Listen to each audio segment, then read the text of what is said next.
కన్యాదానం ముందు మీరు ఒక ప్రాజెక్ట్ చేయాలి కదా సార్, అది ఎందుకు ఆగిపోయింది? లేదే కన్యాదానే ఫస్ట్. ఓకే. సినిమా తీయాలనే ఆలోచన రావటము, అది ఈవి గారితో చెప్పడము. ఈవి గారు మహర్షి సబ్జెక్ట్ తయారు చేశాడు, కృష్ణ గారు వినండి బాగుంటే చేద్దామంటే నేను వెళ్ళటము, ఆయన సబ్జెక్ట్ చెప్పడము. ఆ కన్యాదానం సినిమా సబ్జెక్ట్ చెప్పిన తర్వాత నాకు కొత్త కదండి, మీరు కూడా నిర్మాతగా ఉండండి, ఇద్దరం కలిసి చేద్దామని ఇద్దరం కలిసి ప్రొడ్యూసర్గా చేసాం ఆ సినిమాని. ఇప్పటికీ కన్యాదానం నెల నెల టీవీలో వస్తూనే ఉంటుంది. అవునండి, మంచి. నిన్న మాకు లాయర్ గారు ఎవరో చెప్పాడు, ఒక లాయర్ గారు మా ఇంటి ఆయన అంటాడు, సేమ్ కన్యాదానం స్టోరీ లాంటి కేసులు మా దగ్గరకు వస్తున్నాయి సార్ ఇప్పుడు అంటున్నాడు ఆయన. 20 సంవత్సరాల క్రితం మీరు తీశారండి, ఆ కన్యాదానం లాంటి స్టోరీలు ఇప్పుడు మా దగ్గరకు వస్తున్నాయి సార్ ఇవాళ అంటున్నాడు. అలాగే చెప్తాం. ఇలా ఫిలింలో ట్రావెల్ అవుతున్న మీరు మళ్ళీ పొలిటికల్లోకి ఆ ప్రయాణం ఏంటండి? అదొక విచిత్రమైన ప్రయాణం. 1999లో మా నాన్నగారు కాలం చేశారు. ఆ టైంలో కర్మ చేసాం, ఆ కార్యక్రమంలో ఉండగా మనకున్న సాంప్రదాయ ప్రకారంగా 11 రోజులు ఎక్కడికి బయటికి వెళ్ళకూడదు, ఇంట్లోనే ఉండాలి. ఆ టైంలో నాకు యువి గారి దగ్గర నుంచి ఫోన్ వచ్చింది, నాన్నగారు పోయారట కదా, అది కదా మాట్లాడుకున్న తర్వాత, అండ్ మీరు పాలిటిక్స్లో కాంగ్రెస్లో ఉన్నారు కదా, తెలుగుదేశంలోకి వచ్చే ఉద్దేశం ఏమన్నా ఉందా ఏంటి అని చెప్పి, అదే అలా అడుగుతాను అన్నాను. అయితే లేదు, చంద్రబాబు నాయుడు గారు మిమ్మల్ని అడిగారు, మీరు తెలుగుదేశంలోకి వస్తారా అని చెప్పేసి అడిగారు అని అడిగితే, నేను లేదు చూద్దామని అన్నాను. ఇక ఆ రోజు నుంచి ఆయన మొదలుపెట్టి ఫోన్ చేసి రోజు ఫోన్ చేయటం ఏదో రకంగా, ఈవి గారు, రాఘవేంద్రరావు గారు వీళ్ళందరూ ఫోన్ చేయటం, రండి చంద్రబాబు నాయుడు గారి దగ్గర తీసుకెళ్తాం. అప్పుడు సీఎం గారు ఆయన.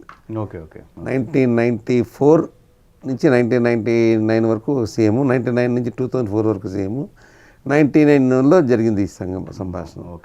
సీఎం గారి దగ్గర తీసుకెళ్తానంటే ఇక 11 రోజులు అయిన తర్వాత ఇక ఇలా ఒత్తిడికి నేను వెళ్ళాను. చంద్రబాబు దగ్గరికి వెళ్తే ఆయన ఇలాంటి గదిలో కూర్చోబెట్టి నన్ను తలుపులేసారు. ఇక ఇద్దరం కలిసి ఒక ఫస్ట్ టైం నా లైఫ్లో ఒక సీఎంతో ఎదురుగుండా కూర్చొని మాట్లాడతాం 99లో. అదే ఆయన కృష్ణ గారు మీరు చాలా బాగా చేస్తున్నారు, మీ ఇండస్ట్రీని డెవలప్ చేశారు, మీలాంటి వాళ్ళు నాకు కావాలి, why not you come to politics, నేను మీకు టికెట్ ఇస్తాను, మీరు పోటీ చేయండి అని చెప్పేసి డైరెక్ట్గా చెప్పారు. నాకు అసలు అర్థం కాల, ఏదో సినిమా టికెట్ ఇస్తారంటారు అయినా ఏంటిది అని చెప్పి నాకు అసలు I was really stun and confused.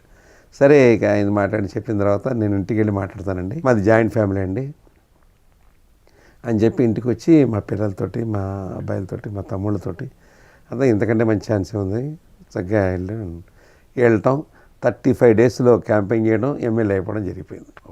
ఆ రకంగా సినిమా ఇండస్ట్రీ ఈవి సత్యనారాయణ గారిని చంద్రబాబు నాయుడు గారు అడగటం, అంబికా కృష్ణ నీకు తెలుసా అంటాం, ఆయన తెలుసు అంటాం, నువ్వు ట్యాకిల్ చేయమంటాం, ఆయన ఫోన్ చేయటం, అలాగే జరిగింది. మళ్ళీ ఎందుకు అలగటం, ఎందుకు మళ్ళీ దాని మీద ఇంకా అలగటం లేదు. అక్కడి నుంచి నేను పోటీ చేశాను, గెలిచాను, పోటీ చేశాను, గెలిచాను. నా 2004 వరకు ఎమ్మెల్యేగా ఉన్నాను. 2004 తర్వాత మళ్ళీ 2004లో నాకు టికెట్ ఇవ్వాలి. నాకు టికెట్ ఇవ్వకుండా 2009కి వచ్చేటప్పటికల్లా నాకు 2004లో టికెట్ ఇవ్వాలి. 2001 టికెట్ ఇవ్వకుండా కృష్ణ ఈసారి బీసీలకి ఇద్దాం అనుకున్నాను, నువ్వు ఉండు అది ఇది అని చెప్పాడు. సరే ఆయన మాట మీద గౌరవంతో ఆగిపోయాను. ఈమె హామీ కూడా పొందలా, ఆగిపోయాను. 2009లోకి వచ్చేవాడికల్లా మళ్ళీ టికెట్ ఇచ్చారు. అప్పుడు చిరంజీవి గారు ఆడావిడి ఇక పార్టీ ఓడిపోయింది, నేను ఓడిపోయాను, మొత్తం అంతా ఓడిపోయాను. 2004లో టికెట్ నేను గ్యారంటీగా గెలిచే పరిస్థితి, ఎందుకంటే బెస్ట్ ఎమ్మెల్యేగా చంద్రబాబు నాయుడు గారు one of the best MLA, తర్వాత ఎమ్మెల్యే అంబికా కృష్ణ అని చెప్పి పేపర్లో కూడా వచ్చింది. అంత బాగా చేసిన వాడికి నాకు టికెట్ ఎగదొబ్బేశారు. నాకు చాలా బాధ కలిగింది. సరే అయినా కూడా ఓపికగా అలాగ ఉన్నాను. 2009కి వచ్చేటికల్లా మళ్ళీ పిలిచి నాకు టికెట్ ఇచ్చారు. చిరంజీవి ఆడావిడితో ఓడిపోవడం జరిగింది. అయిపోయిన తర్వాత ఇక అలా కంటిన్యూగా అయిపోయి 2014కి వచ్చాం. 2014కి వచ్చేటప్పుడు కృష్ణ గారు మీకు ఎమ్మెల్సీ ఇస్తానండి, నేను ఖచ్చితంగా మీకు ఎమ్మెల్సీ ఇస్తాను, ఎమ్మెల్యే టికెట్ మాత్రం అక్కడ బుజ్జని ఉన్నాడు, బయట బుజ్జని, అతనికి నేను ఇస్తాను, కాపులు కమ్యూనిటీ అతను ఇక్కడ ఎక్కువ బాగుంది, అందుకని నీకు ఆయనకి ఇస్తానండి.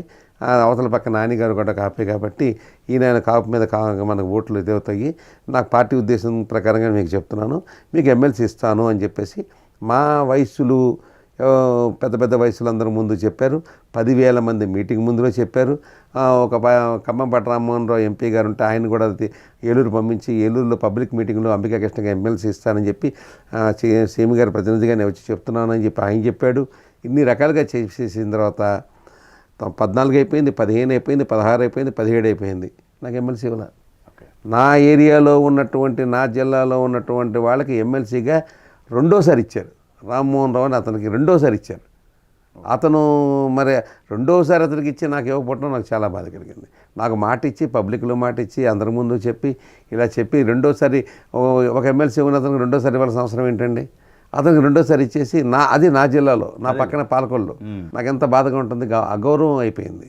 పబ్లిక్లోనేమో అందరికీ అదేంటండి మీరేమో టికెట్ తీసుకుంటే గ్యారంటీగా గెలిచేవారు, టికెట్ తీసుకోలేదు, మీకు ఎమ్మెల్సీ ఇస్తారంటే ఆ ఎమ్మెల్సీ ఇవ్వలేదు, మీరు ఎలాగా ఉంటున్నారండి అని చెప్పేసి నన్ను అందరూ ప్రెషర్, దాంతో బీజేపీకి వెళ్ళిపోయారు. దాంతో ఇక చిరాకు వచ్చేసి ఇంత మోసం భరించలేకపోయాను.